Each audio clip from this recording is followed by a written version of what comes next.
ज्ञानाचा दिवा. कोल्हापूरच्या एका लहानशा गावात अनंत नावाचा एक हुशार मुलगा राहत होता.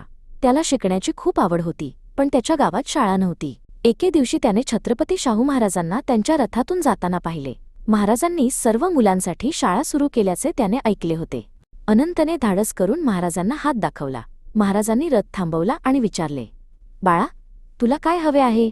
अनंत म्हणाला, महाराज, मला शिकायचे आहे, पण आमच्या गावात शाळा नाही. महाराजांनी त्याचे बोलणे शांतपणे ऐकून घेतले. महाराजांनी हसून त्याला सांगितले, ज्ञानाची भूक खूप मोठी आहे बाळा.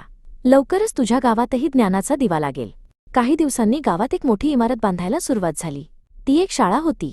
महाराजांनी दिलेले वचन पूर्ण केले होते. अनंत आणि इतर मुले शाळेत जाऊ लागले. त्यांना नवीन गोष्टी शिकायला मिळाल्या. अनंतने खूप अभ्यास केला आणि तो सर्वात हुशार विद्यार्थी बनला. त्याने महाराजांचे आभार मानले. महाराजांनी त्याला सांगितले, ज्ञानाचा दिवा स्वतःसाठी नाही तर इतरांसाठीही पेटव.